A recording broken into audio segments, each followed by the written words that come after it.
Hello नमस्कार, जय हिंद साथियों। स्वागत है आपका अपने यूट्यूब चैनल टेक्नोटेक क्लासेस में। IT electrician theory one liner notes जो अपनी सीरीज चल रही है उसका अगला वीडियो लेकर आपके साथ फिर हाजिर हैं। तो हर एक लाइन में क्वेश्चन छुपा हुआ दोस्तों, बहुत ही महत्वपूर्ण क्वेश्चन। हरियाणा लाइनमैन ऐसे और राजस्थान लाइनमैन, यूपी पीसीएल और पंजाब लाइनमैन, तो सभी के लिए महत्वपूर्ण साबित होने वाले क्वेश्चन जो कि पहले भी क्लासें और पीडीएफ आपको प्रोवाइड करवाई गई है टेलीग्राम ग्रुप में, और ये पीडीएफ ये मिल जाएगी। तो आज का अपना एक नंबर है क्वेश्चन रहने वाला है, प्रतिरोध है वो किस पर निर्भर करता है। तो प्रतिरोध है वो पदार्थ की संरचना यानी किस से वो बना है, किस धातु का है, उसकी लंबाई क्या है, अनुप्रस्थ काट क्षेत्रफल क्या है, और टेम्परेचर पीटीसी और पीटीसी और एनटीसी। तो इसके आधार पर है वो ताप गुणांक के आधार पर भी प्रतिरोध है वो निर्भर करता है। तो प्रतिरोध निम्न कारकों पर निर्भर करता है, और प्रतिरोध लंबाई के समानुपाती होता है और अनुप्रस्थ काट क्षेत्रफल के विलोमानुपाती होता है। आर समानुपाती एल यानी लंबाई के समानुपाती होता है, और आर समानुपाती एल बटा में ए एरिया यानी कटाक क्षेत्रफल के विलोमानुपात में हो गया। ये समानुपात में और ये विलोमानुपात में। सिंपल से क्वेश्चन, छोटा सा क्वेश्चन पूछा जाता है एग्जाम में। ओम के नियम के अनुसार बंद डीसी परिपथ में, यानी ओम का नियम क्या होता है कि ओम के नियम के अनुसार बंद डीसी परिपथ होता है, और बंद डीसी परिपथ में जो प्रतिरोध में से प्रवाहित धारा है वो प्रतिरोध के सिरों पर आरोपित जो वोल्टेज होती है उसके समानुपाती और प्रतिरोध के विलोमानुपाती होती है। यानी ओम के नियम के अनुसार बंद डीसी परिपथ में जो प्रवाहित धारा आई बराबर क्या होती है, प्रतिरोध के सिरों पर आरोपित वोल्टेज वी, आई बराबर वी बटा में आर। यही तो ओम का नियम है। यानी वोल्टेज के तो समानुपात में हो गई और प्रतिरोध के विलोमानुपात में, नहीं प्रतिरोध के विलोमानुपात में, और भौतिक अवस्था नियत रहनी चाहिए। तो ये ओम का नियम है वो इस प्रकार वो प्रदर्शित होता है। तो वी समानुपाती आई, और आई बराबर वी बटा में आर, और आर बराबर वी बटा में आई।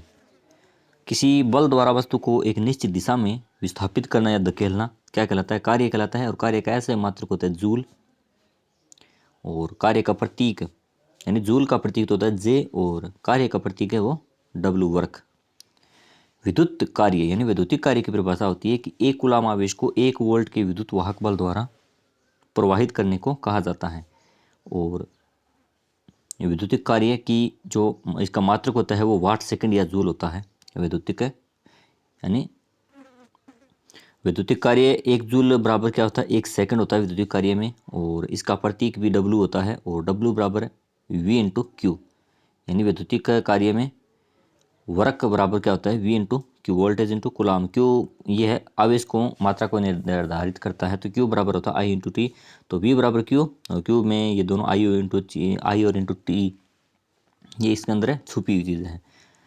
शक्ति कैसे मात्रक होता है, जूल प्रति सेकंड। यानी ये मात्रक यूनिट कई बार पूछे जाते हैं एग्जाम में। विद्युत शक्ति का मात्रक वाट, और पी बराबर वी इंटू आई, और पी बराबर आई स्क्वेयर इंटू आर होता है। पी बराबर आई स्क्वेयर इंटू आर, और पी बराबर वी स्क्वेयर बटा में आर भी होता है। इस प्रकार वो शक्ति ज्ञात करने के 3 फॉर्मूले होते हैं। पी बराबर वी आई होता है, और पी बराबर आई स्क्वेयर इंटू आर होता है, और पी बराबर वी स्क्वेयर बटा में आर होता है जब हमें आंकड़े दिए हों। ये वोल्टेज दिए तो वोल्टेज का स्क्वायर होगा, आई दिए तो आई का स्क्वायर होगा, और वी और आई दिए तो दोनों का मल्टीप्लाई होगा। श्रेणी संयोजन में धारा का मान समान रहता है, और श्रेणी में सभी प्रतिरोध अपने मान के अनुसार वोल्टेज ड्रॉप कराते हैं। यानी श्रेणी क्रम में इस प्रकार जो आपने प्रतिरोध देखा होगा, जो श्रेणी का परिपथ होता है उसमें धारा का मान समान होता है, वोल्टेज अलग अलग होती है।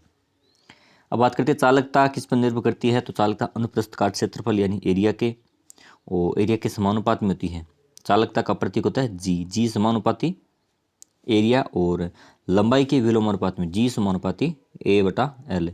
चालकता है वो एरिया के समानुपाती यानी कटाक क्षेत्रफल के समानुपाती होती है, और लंबाई बढ़ेगी तो चालकता घटेगी। यानी चालकता और प्रतिरोध एक दूसरे के विलोम है। प्रतिरोध लंबाई के समानुपात में होता है, तो चालकता प्रतिरोध के इसे लंबाई के विलोमानुपात में होती है।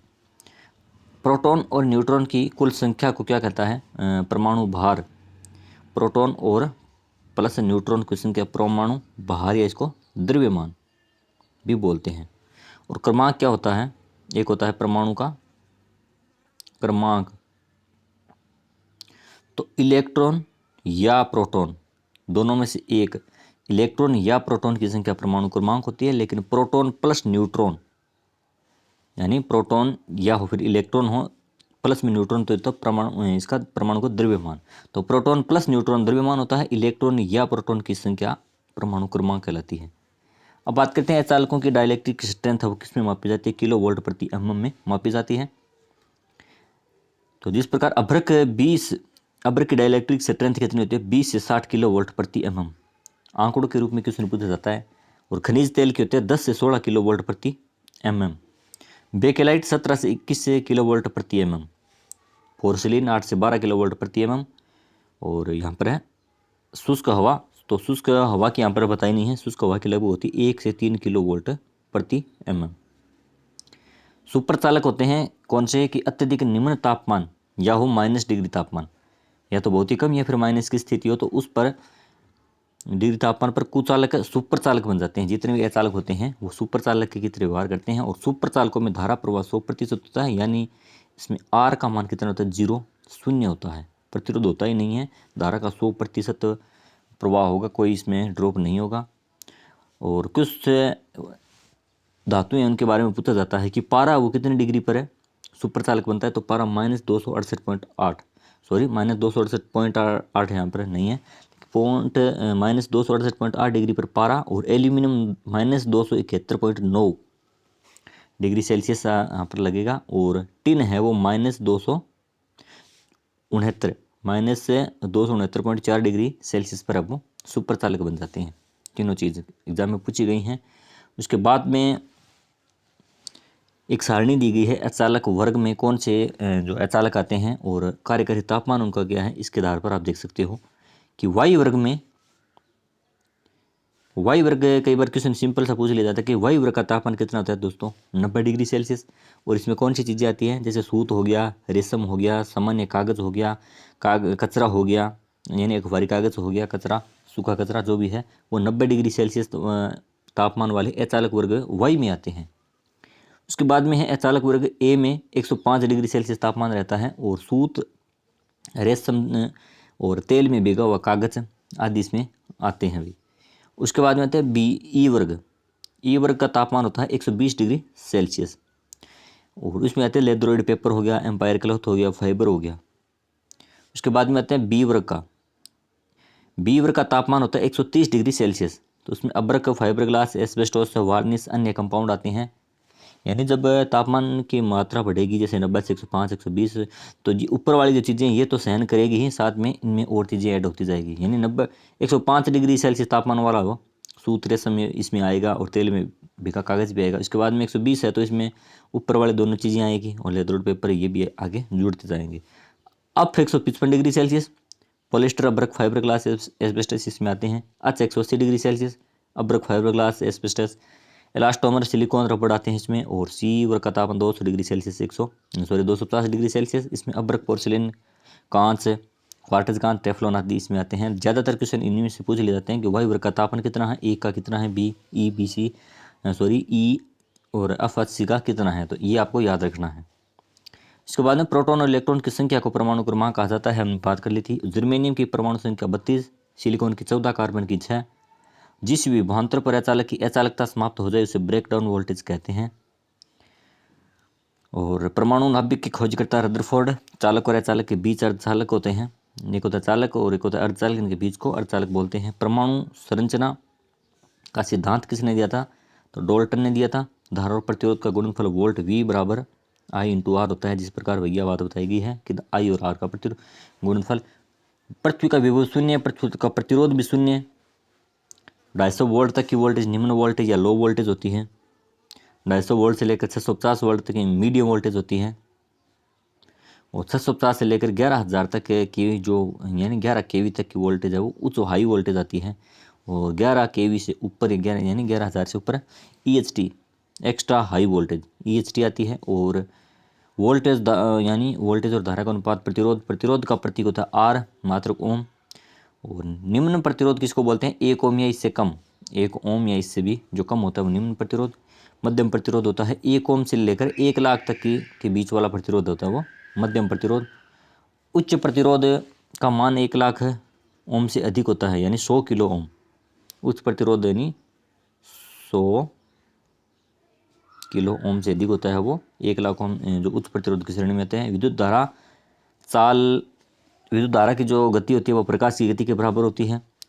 यानी विद्युत धारा की गति होती है 3 × 10⁸ मीटर प्रति सेकंड। 3 × 10⁸ है ये 8 मीटर प्रति सेकंड, यानी 3 लाख किलोमीटर प्रति सेकंड।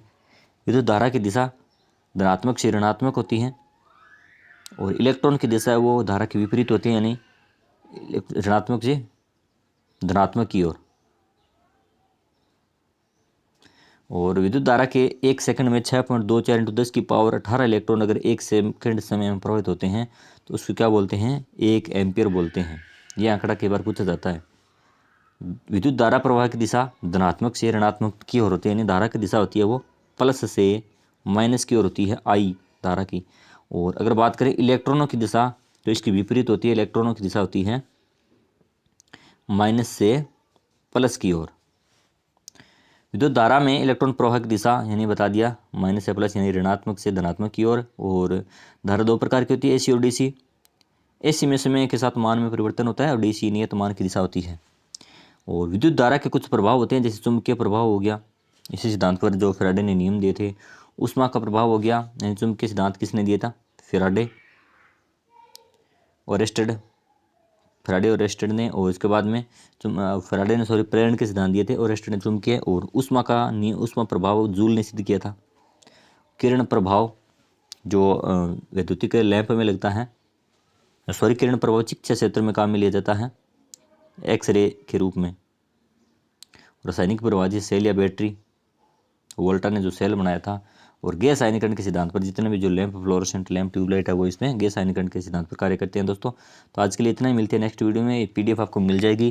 चैनल को सब्सक्राइब और वीडियो को लाइक जरूर कर दीजिएगा दोस्तों। धन्यवाद।